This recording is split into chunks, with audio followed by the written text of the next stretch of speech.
Дэлхийн монголчуудын ЭМЖЛ радио 88.3-ыг сонгон сонсож байгаа сонсогч танд баярлалаа. 7 өнөг бүрийн даваас баасан гарагч 9 цаг 10 минутанд та бүхэнд хүрдэг. Ямааны махан халуун дээр нүрээд Hot Topics нэвтрүүлэг эхлэхэд бэлэн болсон байна. Hot Topics нэвтрүүлгийг радиогийн 2 дугаар студиэс хөтлөгч Царай муутай болон Ааш муутай харинаар найруулагч Ундрахтай хамтран өргөх гэж байна. Манай нэвтрүүлэгтээ Bolt of Flavor-тэй Black Thunder Choco Bar хамтран ажиллаж байна. За мөн цахим зээлийг хамгийн хурднаар цайд эврэхээс ч өмнө ураатай M Credit цахим зээлийн аппликейшн хамтран ажиллаж байна. Өглөөний минь дээрээ сайхан амарсан уу? Өглөөний минь сайхан амарлаа. Сайхан амар өө. Сайхан амарсан. За өчигдрийн Hot Topics-ийн YouTube-ийн комментараа бүгдээрээ уламжлалсаар эхлэе. Ингэсэн байна. June Mash энэ инэдтэй. Өчигдөр нөгөө Солонгосын нохооны мах иддэг нохоонуудыг чөлөөлж байгаа. Тэгээд хүмүүс гайхаж яриад байгаа тухайтай холбоотой. Өчигдөр чи өглөө хүн шиг яриад байсан өөдөө нөгөө нохоо маллагч гэж яриад байсан тийм. Тэгсэн чи ингэсэн байна. Хаа хоттой хонь үхэртэй маань хүн шиг ярьж байгаа давааж өгчвөл би ч гайхах. Йоо нэрэл тийм юм бэ те яг тэр нөгөө нохоогоо яг үржүүлээд те хүмсэнд хэрэглэгээ үржүүлж ирсэн чинь хоолол гэж гарч байгаа юм иш нохоо. Чи зүгээр үг л ярьж ирсэн аваа явчих шок гэж ярьж ирсэн. За энэ доор отхон чимэг сүрэн шаарай 9854 гэдэг сонсогч маань сайн уу 3 ажлын амжилт та 3-ийнхаа бэлтгэсэн мэдээллийг сонсоод өдрийг эрчтэй цоглог өөдрөг өнгөрүүлдэг шүү. Үүрийн 4 цаг 7 минут болж байна. Одоо ажилдаа явна. Чехийн Чеп хотоос гэж байна. Чеп гэдэг нь би түрүү хайж үзсэн. Германтай хил залгаа орчдог 30 гаруй мянган орчин суугчтай ийм жижигэн. Гэтэ түүхийн их ховор нандин одоо барилгуудтай хот юм билээ. Чек гэснээс нэрээ манай Чимба маань те Европыг зорьсон. Европт одоо наадам хийн манай бас Европт байдаг сонсогчд байвал Чимба Европт яваа шүү. Өнөөдөр баг ниссэн байгаа х те. Иш муу харж юм байг маань харж үзээрэй гэд. За дараагийн алтан зүрхтэн гэсэн мэн Израильд гэдэг юм шиг байна. Өчигдөр Израильд дайн дууссан гэд өнөөдрөөс сургууль цэцэрлэг болон дайнаас болоод хаагдсан байсан алтан байгууллагууд хувийн бизнесүүд нээгдээд хэвийн ажиллаж эхэлсэн. Смайл тавьсан байна. Өчигдөр өглөөнөөс хойш 27 цагийн турш бөмбөгдөлт лав болсонгүй. Энд хүмүүс дайн дууссан гэд баярлалтаа л байна гэд. За Израильд бол бас яг нөхцөл байдал газар нь бол байгаа хүмүүс бол бас их газар чимээгүй баг шиг байна. За Google Trend-ээр ч Израиль Ираны асуудал чимээгүй болчлоо. Тэгэхээр бас энэ айргийн анхнаас гайгүй ажиллаа хийсэн ч юм уу гэж бодлоо. Ерөнхийдөө жаахан намжчлаа тий. Өнөөдөр бол улс төрийн мэдээлэл ингээ эхний хэсгүүд дээр огт байсан гэж техникийн хуудсууд дээр. За Ана Кейн гэж утсан байна. Яна энэ дайн чи яасан хэцүү мэдэвэ. Трамп угийн мундаг шоу бизнесмен баахан самрахна ёстой дайн л биш шүү плиз гэсэн байна. Нэрэ Трамп үнэхээр нөө шоуменшип сайтал та хүний анхаарлын төвд яаж иж байгаа л орж ирээд байна л да тий. За тэгээд ер нь уран Яна Номура гэнэ үү? За ийм нэртэй хүн байна. За дээрэс нь энд дэсэн юу байсан? Энд чи Баги Бела гэж нэртэй хүн байсан. Бүгдээрээ бас их олон хүмүүсийн нөгөө өчигдөр би Манжоригийн тухай ярьсан. Тэрнтэй холбоотой мэдээлэл зөвхөн ганц энэ YouTube-ээр ч биш бүр Facebook-ээр групп дээр янз янзын пост тавиад ямар тарай ингэ тэрэ гэдлээ. Би зүгээр тэгээд бодсон. Ер нь бол Hot Topics-ээр дахин энэнийг яриад байвал бас зохимжгүй. Тэгээд бас мэдээлэл хэрэгтэй бол гэд видео YouTube дээр оруулж эхэлсэн. Та нар тэгээд үнэхээр яаж хэрэлдэг юу мэдмээр байгаа бол аргиун бэ гэд тавил YouTube/ тавиад @аргиун бэ гэд тавил миний YouTube хуудас байгаа. Тэрэн дээрээ дэлгэрэн мэдээллийг цаашдаа Манжоригийн тухай өгөөж явъя гэж бодсон шүү өөрийнхөө төр байгаа байдлыг. За тэгээд өнөөдрийн мэдээлэл рүүгээ бүгдээр орцгоё те. За тэгээ. За эхний мэдээлэл чамаас эхэлж байна уу? За тэгээ. За Нью-Йорк Мэйор гэдэг хайлт 500 мянган хайлттайгаар Америкийн нэгдсэн улсад тэргүүлж байна. За зөвхөн ганц Америкийн нэгдсэн улс биш.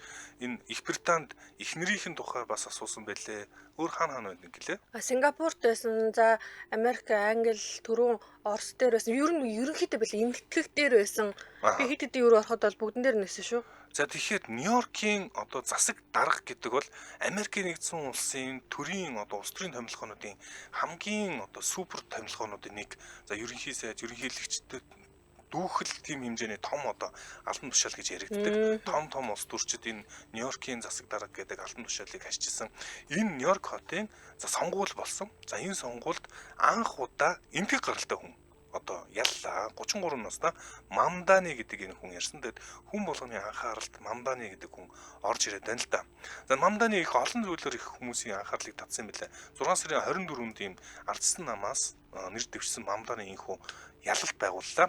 2-3 анхдагч болж байна. За нэгдүгээрт эмтгийг гаралтай гэж байгаа. Гэхдээ эмтгийг дотроо исламын гаралтай. Одоо ислам шашинтай хүн юм байна. За. Лалын шашинтай хүн анхны юм том улс төрийн томилгоон дээр очиж байгаа бас анхны тохиолдол гэдгээр онцгой болж байна. За дээрэс нь эхнэр нь бас их тийм алдартай хүн байдаг юм байна. Ер нь бол эхнэрийг нь бас хүмүүс их сонирхоод за нийлэн үзэсгэлэнтэй гэхдээ тийм уран бүтээл тойрвдог тийм чөлөөт уран бүтээлч гэж байдаг шүү дээ тийм хүн юм шиг лээ тэр нь хүмүүсийг сонирхож байгаа. Тэгэд өөрийнхөө амьдралыг бол нээлттэй ярьчдаг юм шиг. Энэ хоёр за одоо ингээд нөө Tinder Minder гэж байдаг шүү дээ. За танилцах аппликейшн байдаг. Энэ хоёр бол хийнж гээд танилцах аппликейшнаар ингээд одоо танилцсан гэдгээ нэг нүгөө ярьдаг. Тэгээ орчин үеийн бас ингээд залуучуудад энэ их тийм дотн санагдаад байна л да. Одоо үед чинь бидний үед найз гэж одоо танилцдаг гэсэн бол одоо үед нийт одоо үерхж байгаа хүмүүсийн гэрэлж байгаа хүмүүсийн шинэ үеийнхний ерөөсөн 95% тэр чигээрэл онлайнаар танилцаж одоо нөхөрлөдөг болцсон байгаа юм байна. Одоо энэ статистик үж явдаг.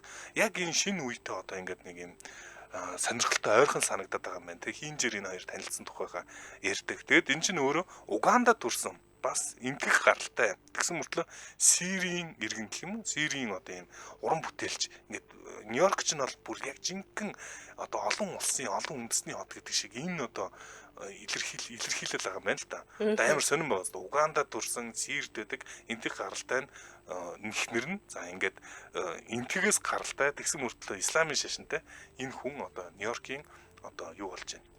Засаг дарга боллоо. За энэ юу гарж ийн Комо гараад өнгөрж ийн л да. Энэ юун дээр мэдээлэл дээр яг сая нөгөө бичиг гараад өнгөрсөн. Би сая мэдээлэл дээр яг бичгэн дээрээс ингэж харлаа.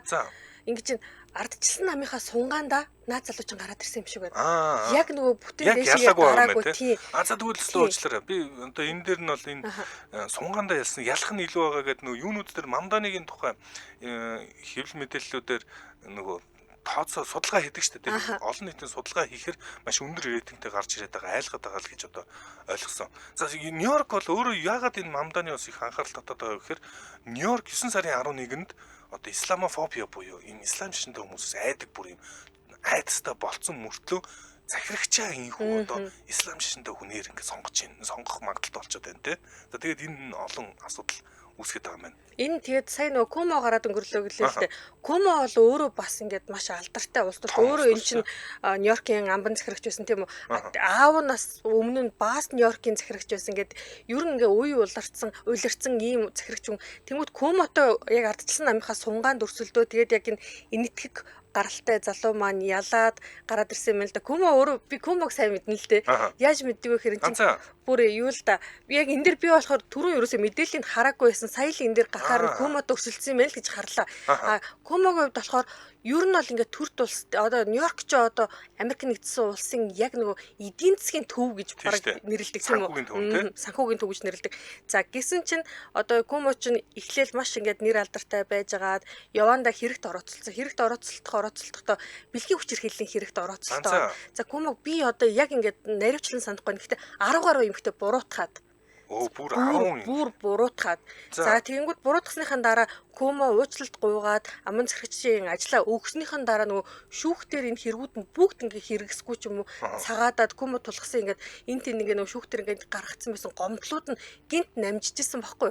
Тэгээ би яг тухайн үед бодсон энэ ингээд нөгөө улс төрийн ингээд агуулгатайгаар Комо руу дайрсараад Комо ажлаа өнгөц зогсож уу гэд би нэг юм уншиж тал бодож байсан л да би нөгөө нарийн мэдгүй гихтээ Комо бол үнэхээр одоо Нью-Йоркийг нэлээд удаан яг захирагчаар нь суусан гэдэг би бол мэдээд байна л да. Тэнгүүт яг ийм том хүнийг энэтгэх хүн ялаад гараад ирнэ гэхээр яалтчгүй яагаад байгаа юм бэ? Хүмүүс би бүр гайхсан л яг энэтэг болохоор л ингээл энэ одоо наад залууг чинь эхнэр нь хинбэ гэж гарч ирэл тэ. Энэ залууг өөрийнх нь нэр нь гарч ирэл. Тэгэл Нью-Йорк Сити мэйер гэж гарч ирэл. Яг ингээ баахан тренд дээр ороод ирсэн байсан. Хаасайгүй байгаад л юм. Тэгээд энэ чинь ардчилсан намын сунгаа юм ба штэ. Тэгээд Андрю Комо гэж энэ том хүнийг ялсан нь одоо бүр шок л байгаа юм байна л да. За хамтран ажиллагчаа танилцуулна. Манай нэвтрүүлэгтээ Bolt of Flavor тэ Black Thunder хамтран ажиллаж байна. За ийм шоколад байгаа. Японы шоколад. За тэгэхээр Японы шоколадны зах зээл дээр борлуулалтын тоо хэмжээгээр бол нэгт ордог бүтээгдэхүүн юм байна. Тоогоороо эрч хүчийг цэнэглэж чаддаг Японы Black Thunder хэмээх алдартай шоколад Монголд инхүү орж ирж байна. Какаоны жигнэмэгний тийм гашуун болон шоколадны чихэрлэг амтыг төгс хослуулсан амт гэж хэлж болно. За шаржигнуур дээрээс нь бүтэцтэй үеиг Black Thunder нь Японы зах зээлийн хамгийн их борлуулалттай бүтээгдэхүүн. За, Японд одоо энэ маркетинг яг судалгааны чиглэлээр нэлээд олон жил үйл ажиллагаа явуулсан Intage гэж одоо байгууллага байдаг.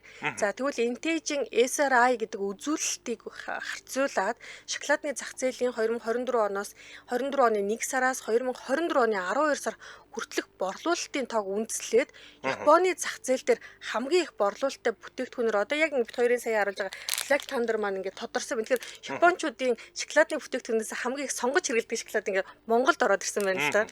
За 30 жилийн борлуулалтын түүхтэй энэ бүтээгдэхүүн бас шалтгаан өөрөө амттай онцлог гоёос гадна бүтээгдэхүүн маш боломжийн үнэтэй. Тэгэхээр Монголын CUG-25 ийм арт номингийн сүлжээ дэлгүүрүүдээс одоо авч болох нь байна. За тэгээд Black Thunder-ыг ашиглан сайхан амтын хийх бас боломжтой байдгийг санууллаа. За десерт хийхдээ ямар шоколад ашиглах вэ гэж бодож байгаа бол Black Thunder их зохицдог юм байлээ.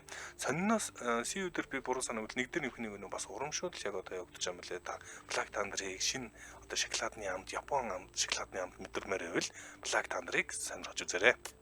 Япончууд ямтархан иддэг шоколад. Тэгвэл одоо XU дээр яг одоо нэг дээр норцсон юм шүү дээ, тий. За, манай нэвтрүүлэгтээ Bolt of Flavor-оор те Black Thunder хамтран ажиллаа. Баярлалаа. Баярлалаа. За, дараагийн сэдвлэг орцгоё. За, энд комент ирсэн байна. Наран мөнх. Аригу нэрээ нилээн турсан байна. Харахад л мэдэгдэж байна гэж. За, илүү харъя да. Надад хүртэл мэдэгдэж байна. За, дараагийн мэдээлэл болохоор за Таиланд улстай холбоотой мэдээлэл. За энэ Таиландын тренд дээр баг нэгт ороод ирсэн байв. За Таиланд улсын засгийн газар Таиланд ч одоо ингээл бид нар ч нөгөө хоёулаа хошигноод иржсэн. Тэгээ ерөнхийдөө Facebook дээр яваад байсан л да. Фукок бол Монголын 22 дахь аймаг болцсон гэд ярьжсэн. За тэгвэл монголчууд ч бас Таиланд руу нилээд аялдаг тий. Ер нь 100 өвлгүүл аялаад байгаа шиг харагддیں۔ За тэгсэн чинь Таиландын засгийн газрын зүгээс дотооддоо аялал жуулчлалаа хөгжүүлэх зорилгоор нилээд их хэмжээний төсвийг баталсан юм байна. За ингээд 115 тэрбум баат буюу энэ ч одоо 3.5 сая доллар байв да. Энийг зөвхөн дотоодын аялал жуулчлалтад зарцуулна. Гэхдээ маш сонирхолтой зарцуулах юм билээ. За ингэж яг энэ одоо 115 тэрбумыг зарцуулснараа 35 тэрбумыг бол эргүүлэн одоо олно гэж төлөвлөж байгаа юм байна. За 35 тэрбум гэдэг нь 1 сая Америк доллартай тэнцэх юм байлээ. Тэгэнгүүт яг одоогийн байдлаар яг энэ өөрсдийнх нь одоо засгийн газрын төлөвлөгөөний дагуу болохоор дотооддоо 2.6 сая аяллыг ингээд одоо хүмүүсийн аяллагчдын тоог нэмээд 40 мянган ажлын байрыг 7-оос 10 сарын хооронд одоо бий болгоно гэж төлөвлөж байгаа маань Таиландын аялал жуулчлалын спортын яам нь. За тэгвэл одоо яг энэ 7-оос 10 сарын хооронд Таиландд очиод 5 өдрөөс дээшээгээ одоо зочид буудалд буух юм бол 500 баатыг урамшуул болгож өгнө гин. За 500 баатын би бас түрүүн хувиргаж үзлээ л дээ. Тэр нь болохоор 55 орчим мянган төгрөг юм байна. Өнөөдрийн ханшаар. Тэгэхээр би түрүүн чамаас асуусан дээ Таиландд очиж ирсэн нөө хоолнд хямдхан нөө 55 мянгаар юу тэгээ очих гэдэг. Үгүй л би зүгээр 55 мянгаар юу хэр ингээд Таиландд юм авах боломжтой байдгийг би өөрөө мэдэхгүй болохоор чамаас асуухгүй юу? Таиландын миний л одоо санахаар би чи 2017 онд очиж ирсэн л да. За тэгэхэд бол нэг ойр зүйн 5,000 төгрөгөөр бол нэг удаагийн хоол мал бүх юм зохицуулж шүү. Ер нь бол 5,000 төгрөгөөр хавцаагаар бол тухайн үед бол нэг 3-4 мянгаар бол гэтээ гудамжных шүү. Рестораны тухай ярьж байгаа ш. Гэтээ би бол энэ тэнд очихдаа тийм нөгөө яг ингээд хямдхан гой газар тиймэрхүү газарт илүү сонирхолтой санагдаад байдаг юм. Манайхаар бол одоо энгийн гудамж одоо гуанц төр шиг тийм ер нь их хямдхан санагдчихсан тухайд бол. За гэхдээ яг энэ одоо засгийн газрын одоо тусламжтайгаар аялал жуулчлалаа хөгжүүлэхэд бодлого нь зөвхөн 2 дахь хотуудад одоо үргэлжлэх юм байна. Тэгэхээр нөгөө тэртээ тэргүү том хотууд нь жуулчдад татсан байдаг тийм үү. Одоо жишээ нь Бали аралч гэдэг юм уу те ингээл тэгэл өөрөө Индонез их. Индонез суур уучлаарай. Юу илээ Таиланд юу илээ? Паттайя гэж байгаа, Пхукет гэж байгаа, Бангкок гэж байгаа. Тий. Тэнгүүд Паттайя ч юм уу тийм хүмүүсээ татсан энэ алдартай газрууд нь болохоор энэ үйлчлэхгүй. Тэнгүүд 2 дахь хотууд нь үйлчлэн. За тэгээд дотооддоо болохоор ерөнхийдөө хамгийн дээдлээ 500 мянган аялагчдыг ингээд хүлээн авна 2 дахь хотуудаа авна гэж төлөвлөж байгаа. За тэгээд ер нь бол яг энэ нь яг одоогийн ингээд цацагдсан байгаа. Би Бангкок постын мэдээг хараа сууж байна. Цацагдсан байгаа мэдээлэлээр гадны аялагчдад одоо үйлчлэх үгүйг нь яг энэ дэр бол бичээгүй байна. Тийм. Тэгэхээр бас энийг бас очиж үзчихэл мэдэхгүй бол эсвэл нөгөө нэг боодг нь илүү сайн болохоор мэдэхгүй бол одоогоор л цацагдааг байлаа л та. За дараагийн мэдээлэл хөргий. Дараагийн мэдээлэл Жеки Жихаач гэдэг хайлт 10 мянган хайлттайгаар Их Британд трендэлж байлээ. За ер нь ганц Их Британаас гадна Францд тэргүүлжсэн харагдсан. Тэгээд энэ ямар очтой хүн юм бэ гэдгийг бүгдээрээ нэг сонирхож. За Жеки Жихаач гэдэг энэ хүн тийм сайн мэдээгээр орж ирсэнгүй. За энэ 2016 онд бага насны хүүхдийг садар саманд уруу татсан хэрэг шоронд бүр сууж исэн хүн юм бэлээ. Мгм. За ингээд зогсоогүй үргэлжлүүлээд ийм YouTube ч юм байна. YouTube чи Аа, за. YouTuber янз бүрийн контент хийгээд байдаг. Сүүлд яасан бэ гэхээр Jackie Chihaj гэдэг энэ хүн Парисын Диснейландыг нэг өдөр түрээслээд за эндээ бол 130 мянган доллар дор гэж зарцуулсан гэсэн юм тооцоо байлаа. Мгм. За энэ Парисыг одоо Диснейландыг түрээслж хагаад хуурамч одоо юу хийсэн одоо хорим хийсэн тийм үзүүлбэр үзүүлсэн видео хийсэн гэх юм уу хүмүүсийг зөвлөлөө. За энэ яасан бэ гэсэн чинь 9 өөрөө бол 39 настай Jackie Chihaj урд нь бага насны хүүхдийг урд татчихсан асуудалтай. Контент хийхдээ бага насны хүүхдүүдийн өмнө нүцгэн гарсан контент хийгээл явууддаг. Энэ залуу шүү дээ, 9 настай Украин охинтой хорим хийж байгаа хуурамч болсон. Ийм одоо юу хийсэн юм бэ? Одоо хуурамчаар одоо хийсэн. Тэгэд 100 хүүхдийг түрээссэн. Бага насны хүүхдүүдийг түрээслээд бага насны хүүхдүүд юу гэсэн бэхээр орж ирэхээр өөрийг нь одчиг орилохыг ингэ шаардсан. Тэгээд юм жүжиглэл хийсэн гэх юм уу одоо видео хийсэн. Ийм тохиолдол гарсан байна. Jackie Chihaj гэдэг энэ. За энэ одоо видео нь одоо 6 сая үзэлттэй бас нэлийн хүмүүсийн сонирхлыг татаад байгаа ийм асуудал байгаа юм байна. За тэгээд энэ дээр их олон асуудал яригдчихэв л та. BBC өөрөө энэ дээр бүр бүхэл бүтэн юу гаргасан бэлээ, нийтлэл гаргасан бэлээ Jackie Chihaj. Яг тэгэхээр энэ Jackie Chihaj гэдэг хүн бас өмнө нь BBC-гийн хуурамчийн мэдээг дүр хэсгэж Лондонд бас нөгөө юм одоо үзүүлбэр гэх юм уу хуурамч бас нэг юм контент хийх гэж пранк маягийн контент хийх гэж оролдож исэн юм байна. За ингээд 100 одоо Франц одоо бага насны хүүхдүүдийг татж оруулаад 9 настай охинтой гэрэлж байгаа гэдгийг үзүүлсэн юм хачин жигтэй юм контент хийгээд тэтэл ерөөсөө Их Британд даяар ингээд асуудал үүсгэж байгаа юм байна л да. Тэгээд энэ чинь нөгөө яагаад YouTube энэ видеонуудыг байлгаад байгаа юм бэ? Энд нь бүр өмнө нь одоо юу яасан? Түүнд одоо бага насны бэлгийн одоо мүлжлэх төртөжсэн байж магадгүй хүнийх нь видео нь хүртэл одоо YouTube дээр байгаад байдаг юм байна. За энийг нь гаргаж ирж ярьсан 12 сая дагагчтай ийм хүн одоо ингээд анхаарлын төвд орж ирээд байна л да. Google болон YouTube яагаад энийг ингээд өмнө нь бүр ингээд гэр бүлийнх нь түүний амьдралыг ерөөсө боснуулсан 15 настай энэ охины ээж аав нь хилээд байгаа. Тэр охин нь одоо хүртэл YouTube дээр энэ одоо өмнө хийжсэн видеонууд нь YouTube дээр байгаад байгаа гэдэг. BBC бас энийг буруу шасан тийм бас нийтлэл гаргасан байлаа. Хачин жигтэй контент хийхээс илүү надад бол бузар булайл санагдаж байна. 9 настай охинтой гэрэлж байгаагаар хэдий пранк ч юм уу те ингээд нөө тоглоомын агуулгатай бичлэгч гэсэн цаана ямар нэгэн байдлаар педофили ингээд үзэл санаа яваад байна шүү дээ. Нас биеийн төрсэн 39 настай залуу 9 настай охинтой гэрлэн гэж одоо ямар үлэнцгэн гэдэг. Би бүр түрүү нөгөө Баруун аймгийн хараалаа хэлэх гэж лээ шүү дээ хэр дээр. Чи Баруун аймгийнх юм уу? Үгүй ээ манай чинь Баруун аймгийнх тэг гэртээ сонсч л өслөө шүү дээ. За одоо энэ царайг харж байна. Энэ залуу энэ үсмэсээ хачин засалсан залуу ийм нэг хачин сонин юм хийгээд тэрнээс болоод анхаарлын төвд ороод байгаа юм байна. За дэмжин ажиллагчид танилцуулаад хий. Ара комплекс манай нэвтрүүлгийг дэмжин ажиллаж байна.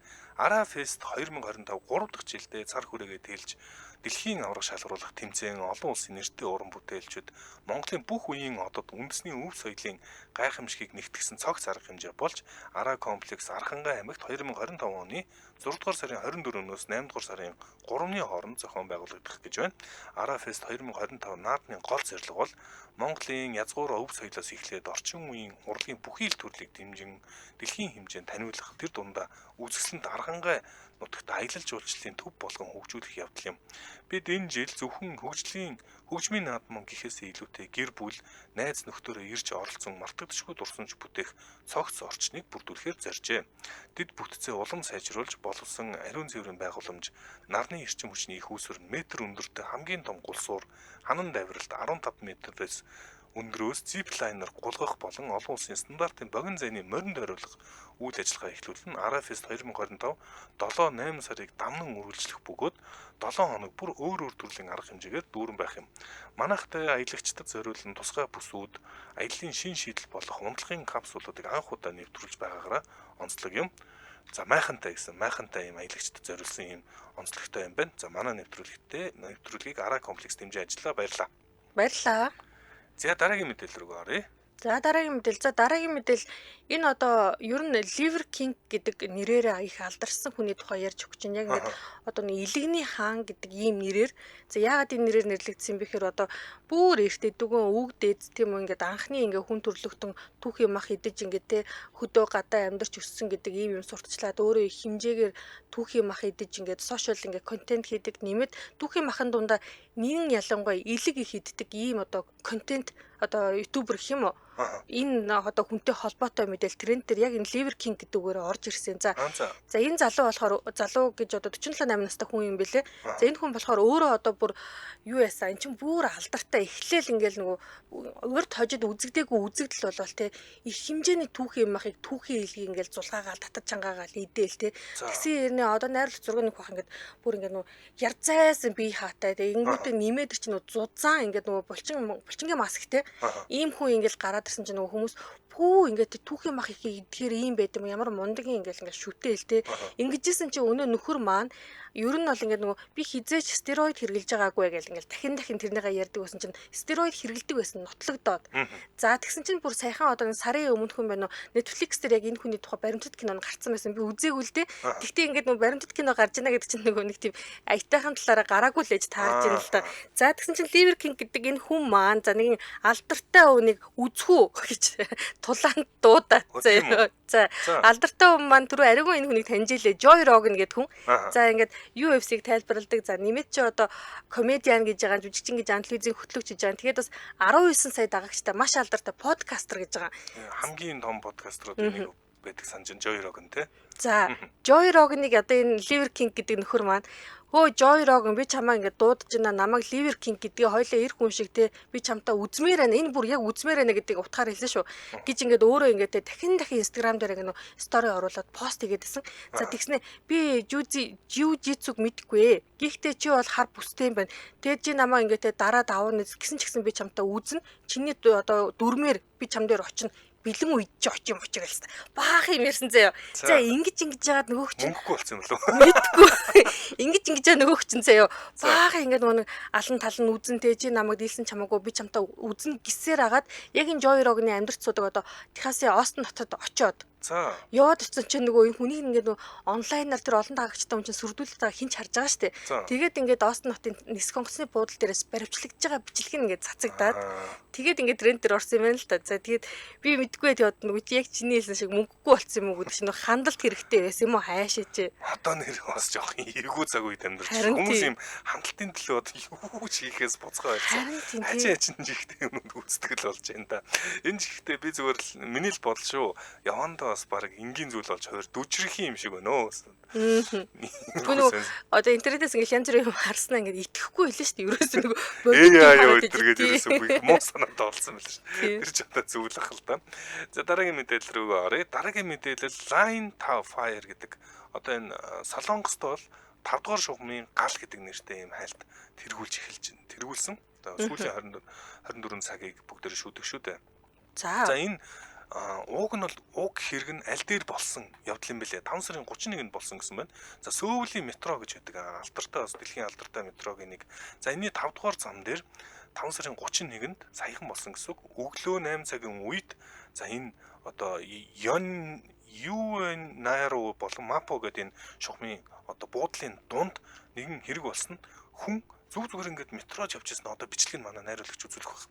Зүгээр метрож явж ирсэн нэг хүн очоод ийм шингийн юм цацаад юм цацсан чинь өнөр мөнрөөс л болсон юм шиг хүмүүс энэ бензин байх шиг байна гэж айгаа зүхтаасан чинь гал тавиад тэгээд бууцсан. За энэ ямар амар юм тий. За энэ хүний одоо шүүх хурал яг одоо Солонгостой болж эхэлж байгаа юм байна. Шүүх хурал нь болж эхлээд энэ хэрэг эргээд анхаарлын төвд орж ирээд юу болсон бэ? Зарим мэдэж өнгөрөөгүй. Би бол энэ ийм явдал болсныг мэдээгүй. 5 сарын 31-нд хоёуланд орж ирээгүй санаж байна. Тэгээ энэ хэрэг нь юу болсныг буцаж ингээд сонирхоод видеог нь үзээд хүмүүс хайгаад Солонгостой хайгаад байгаа юм байна. За одоо энэ харуулна. Гэхдээ энэ бүр төсөөлөхөд амир энэ тэр газар доор явж байгаа шүү дээ. Тэгэхэд ингээ битүү одоо метро руу гал тавьчаад буучна гэхэр ч одоо.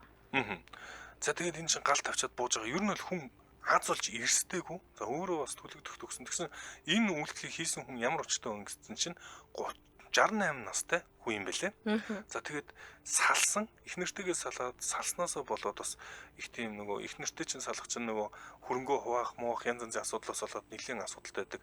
Өөрт нь их таалагддаг нөхцлөөр салснаас болоод сэтгэл санаагаар унаад гэх юм уу уурандаа одоо ингэж одоо оролцсон юм шиг байгаа юм. За энэ бол ерөөсөө яг юу байгаагүй одоо тий амиа орлолт байгаагүй зүгээр л хүн алах гэж оролцдог байсан гэж байгаа. За тэгээд 130 хүн тийм хөнгөн төлөгдсөн юм билээ.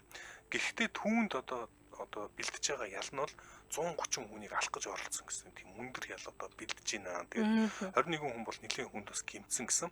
За тэгээд энэ тухай хүмүүс одоо ямар шүү одоо ял хүлээх бол ер нь бол энэ одоо юуг бол одоо юу гэх юм энэ хүнийг сайн шийдгээсэй л гэсэн байдлаар хүмүүс хараад байгаа юм шиг үлээ. Солонгост бол за мэдээж хэрэгчтэй энэ эвгүй байгаад хүн дээр нь одоо тэр бензин гэх юм уу тэр шингэн нь тусаад тэгэл одоо гал тавих үед нь өртсөн бол тэгэл дууссан штэ энэ чинь маш эвгүй тийм байдалтайгаар одоо өрнөсөн юм байлээ. Сая найруулагч зургийг өглөө тэгээд эн чинь яг нөө яг гал ингээд асангуудаа дүрлцээд бас дэлбэрэлт болоод тах шүү дээ. Бяцхан хэмжээний яг нөгөө айхтар том дэлбэрэлт шиг биш. Гэхдээ ингээд бяцхан хэмжээний дэлбэрэлт бол харагдаж байна. Нөгөө манай төгөлдөр чинь бусаанд байдаг. Энэ 5 сарын 31-нд болсон өчигдрөөс мэдээгээр дахин яваад байна лээ гэж байна. Харин тийм. Тэгээд Солонгост бол энэ буцаад трендлээд орж ирж байгаа юм билээ. За хамтран ажиллагчаа танилцуулъя. Манай нэвтрүүлэгтээ цахим зээлийг хамгийн хурднаар цайд эврэхээс ч өмнө M-Credit цахим зээлийн аппликейшн хамтран ажиллаж байна. За өнөөдөр 6 сарын 26-ны өдөр тэгэхээр 7 сарын 8-ны 23 цаг 59 минут хүртэл бүртгүүлсэн бүх шинэхий харилцагчтай M-Credit гэх юм маань 150 оног бэлгэлж байгаа. За тэгэхээр 7 сарын 8-ны дотор нэгээс дээш удаа амжилттай зээл авч яг хугацаанд хаасан харилцагчид дундаас бас нэг азтан шалгаруулад 500 сая төгрөг бэлгэлэх юм байна. Тэгэхээр цайд иврэхээс өмнө 3 минутанд хүссэн газраас хүссэн үедээ 50 мянгаас 2 сая хүртэлх цахим зээлийг шууд авах боломжтой. За тэгэхээр илүү дэлгэрэнгүй мэдээллийг M-Credit гэсэн Facebook хаяг болон M-Credit Цэгийн мэн гэсэн вебээс бас авах боломжтой. За төлөвлөгөөг гинтийн худалдан авалтаа M-Credit-ээр хувааж төлөх үйлчилгээгээр шийдэх бүрэн боломжтой. Ямар ч урьдчилгаагүй, хүүгүй, шимтгэлгүйгээр хүссэн бүтээгдэхүүн 4 хүртэл хувааж төлөөд авах боломжтой. Ийм боломжийг M-Credit олгож байна. За M-Credit маань цахим зээлийн үйлчлэгийг хамгийн түргэн шуурхаа үзүүлдэг аппликейшн. Тэгэхээр гол давуу талууд нь бүртгүүлэхэд болон хэрэглэхэд маш хялбар. Санхүүгийн яаралтай хэрэгцээ гараад аппликейшнээ татаад зээлээ уян хатан нөхцөлтэйгээр шууд авах боломжтой гэдгээр онцлогтой. Мэдээж энэ төвжирэлд үнэтэй салбар дээр очих шаардлагагүй. Хүссэн газараас захимаар гэрээ байгуулад шууд зээлээ авна. Нэмээд бас дахин нэг давуу тал байгаа нь орон нутгийн иргэдэд цахим зээлийн эрх тогтох боломжтой. Монгол улс даяар 21 аймгийн төвүүдийн харьяалалт нээлттэй байгаа. За тэгээд мэдээж одоо энэ шинэ харилцагчдад 150 оноо бэлгэлнэ гэж штэ. Аппликейшнээ татаад 150 оноогоо аваад 150 оноогоо бас юунд ашиглахыг үзэхгүй тий. За тэгэхээр дэлгэрэнгүй мэдээллийг утасны дугаараар авъя гэвэл 72 тэг 2060 гэдэг дугаараас авах юм байна. 72 тэг 2060. За мэдээж хэрэг та гар утсан дээр M-Credit гэдэг аппликейшнийг хайгаад татаад авчихад ерөөсөө илүүдэггүй. За та ерөөсөө салбар дээр очно гэж санаа зовхгүйгээр шууд цахимаар гэрээгээ байгуулад зээл авах боломжтой учраас M-Credit гэдээ хайгаад татаад авцсан байгаарай. За түрүүн хэлсэн M-Credit Цэгийн мэн гэсэн вебсайт болон Facebook-ийн лайк дараад дэлгэрэнгүй мэдээллийг аваарай. Манай нэвтрүүлэгтээ цахим зээлийг хамгийн хурднаар цайд эврэхээс ч өмнө M-Credit цахим зээлийн аппликейшн хамтран ажиллаа. Баярлалаа. Баярлалаа. За дараагийн мэдээлэл рүү орцгоё. За дараагийн мэдээлэл одоо ер нь яг одоо Холливуудд гэх юм уу ер нь дэлхийн кино урлагийн ертөнцид яг нэлээд хүлээлттэй байгаа сэдв бол яхаар Джеймс Бонд байна л та. За тэгэхээр хамгийн сүүлийн Бондын кино бол 2021 онд гарсан. За Их Британий жүжигчин Дэниел Крейг маань яг энэ сүүлийн Бондтой тоглоод яг энэ кинон дээр өвхөж төгсдөг Бондын дүр маань. За тэнгуэл одоо ингээд энэ ядахад нөгөө Бондын эрхийг маань Их Британий одоо продакшнаас нь Amazon-ийн худалдаад авсан байдаг. За ингээд Америкт ингээд одоо энэ эрхэн шилжчихсэн байна шүү дээ. За тэгсэн чи одоо хин найруулах юм, хин тоглох юм гэх мэт асуудал ерөнхийдөө нэлээд ярьжсэн. За тэгвэл өнөөдөр Джеймс Бонд тренд дээр орж ирсэн хин найруулах нь тодорхой болжээ. За бид нар одоо Dune буюу махан киног мэднэ тий. Манайд одоо өргөө дээр гарч ирсэн Dune ч одоо бас өөрөө Оскараас 15 номинацид нэр дэвшсэн гэж би түрүү уншлаа. Ингээл бас блокбастер те сүүлийн үеийн хамгийн супер блокбастерууд нэг. За тэгвэл яг одоо Dune-ыг найруулж байгаа одоо Dune ч үргэлжилж байгаа тийм үү? Dune-ыг найруулж байгаа найруулагч Денис Вильньюв гэдэг одоо найруулагч яг энэ Джеймс Бондын дараагийн ангийн найруулахаар болсон байна. За тэгсэн чинь мэдээж яг энэ ингээд томоохон төсөл дээр энэ хүний нэр яригдангууд хүү наад хүн чи одоо дүүнээ найруулж байгаа. Тэгээ Бондыг хизээ найруулах чам гэхэд ингээл яригдж байгаа байна л та. Тэгсэн чинь дүүн одоо дараагийн анги нь одоо 2026 оны 12 сарын 16-нд гарахаар болцсон байгаа юм байна. Тэгээ яг энэ одоо энэ 100 болохоор зураг авалтанд үргэлжилж байгаа. Тэнгүүт яг энэнийг одоо зураг авалтын дуусгалаа, дараагийн ажилдаа орлоо. Энэний дараа Бонд яригдах юм байна. Тэгвэл хэн тоглох юм гээл нөгөө хүмүүс сонирхоод байна.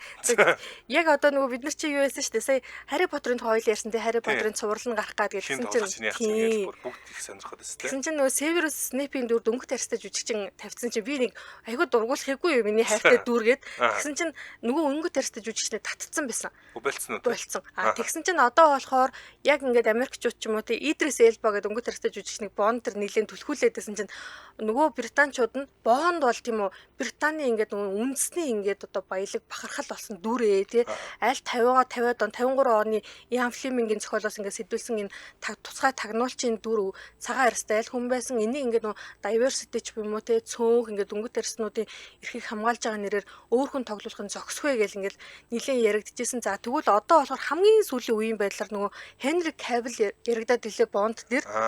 Тий. Бүсгүүчүүдийн одоо шүтээ мэдтэй тий. За. Тий шүтээ. Манай ойр хавдадаг найзууд бүгд Henry Cavill гээл. Яаж яриад байгаа юм бэ? Cavill гэж ярьдаг. Наадхын барыг чийлдэг тийм биш үү? За өө.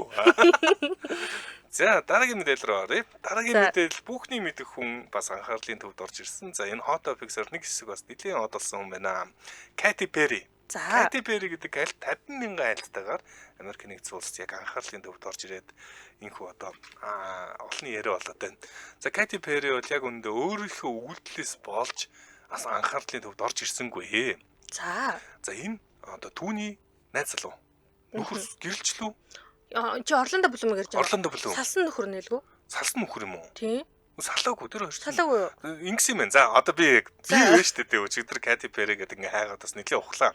Би ч мэрэгчний сайн мэдгүй манайх уучлаарай. Тэгээд бас Katy Perry чинь ямар ч хэсэн дуучин гэж мэдээ та. Тэгсэн чинь Орландо Блум энэ хоёр чинь хүүхэдтэй мэн дундаа. Энэ хоёрыг чи би үрдэх нь сүултэл мэдлээ. За тэгсэн чинь энэ хоёр чинь 2017 оноос хойш 16 оноос хойш үерхэд гэрлээд тэгээд дунд нь нэг 17 18 он салсан юм байлээ. Гэтэ буцаж нийлээд ингээ хамт амьдарч байгаа тийм хүмүүс юм байна штэ. Тэгсэн чинь ингэсэн байна. Сая Katy Perry за Amazon-ы нөгөө Blue Origin гэдэг юугаар сансарт нисээд бас нэлээд бас хүмүүсийн нэг тийм таата биш байдлаар анхаарлын нүд орсон шүү дээ. Сүржигнэл бууж ирснэ газар хүнсээл тэгээд нэг цэцэг барьчаал тэр дотор яг яах гэж байгаа үнэрлж үнэхлээ. Тэгэл одоо сансарт нисэж байгаа мөртлөө камер руу харахаас биш сансар ерөөсө харахгүй те ерөөсө камертай харьцаал. За гэх мэт чинь тийм асуудлаас болоод олонний анхааралд өртсөн яг энэ үед нь Орландо Блум өөрийг нь хөмөөрөг юм байна. Өөрөөр хэлбэл жоохон кринж байсан гэдэг ичмээр юм бэ гэж одоо Орландо Блум тийм үнсгэр ярьсан гэж одоо хүмүүс яриад байгаа юм. Өөрөөр хэлбэл нөхөр нь одоо хүүхдийн эцэг нь иймхүү өөрх нь ард талд нь зогсоогүй. За ингээд энээс болж энэ хоёр одоо юу муудсан одоо харилцаанд муудсан байж магадгүй гэж ярьсан чинь тэр нь бараг батлагдчих шиг байна. Ягаад тэгэхээр нөгөө алдарт нисгсэн Amazon-ы Jeff Bezos чинь хурмаа хийж байгаа. Нөгөө Venice толж байгаа алдарт хаадын хурим шиг том хурмаа хийж байгаа газар Орландо Блум ирэх юм байна. Өргөцсөн байна. Харин Katy Perry-тэй зүг очихгүй юм байна. Тустай. Жохом. Нөгөө одоо 100-ны хурим гээл тийм. Одоо энэ чинь орон нутгийн маргааш ерөнхийдөө 27-нд болно гэдэг байгаа. Тэгэхээр Монголын цагаар бол 28 хавцаа болно гэж би ойлгоод байгаа. За тэгсэн чинь ингээд 100-ны хуримд одоо бас энэ хоёрын нөгөө beef буюу ингээд түнжин хагарсан мэдээлэл нас тэрэн дээр ороод ирчихлээ. Би тэгтээ ягаад ч юм салцсан байсан гэж бодсон шүү дээ. Харин би одоо өчигдөр бол одоо яг л уншлаа тэгсэн чинь энэ хоёр салаагүй байсан. Одоо ихтэй баг салж байгаа л юм шиг байна. Тэгээд яг түмний одоо түмэн ингээд өөрөө чинь одоо ханийг чи ингээд шоолж яхад нь жоохон дэмжүүл зүгээр шүү дээ тий. Орландо Блум тэгээгүй юм шиг байна. Тэгээд энэ хоёр ер нь жоохон түнжин муутаал байгаа гэсэн. Энэ нэг ухаантай үнэ хэлсэн нэг үг санаанд орлоо л доо.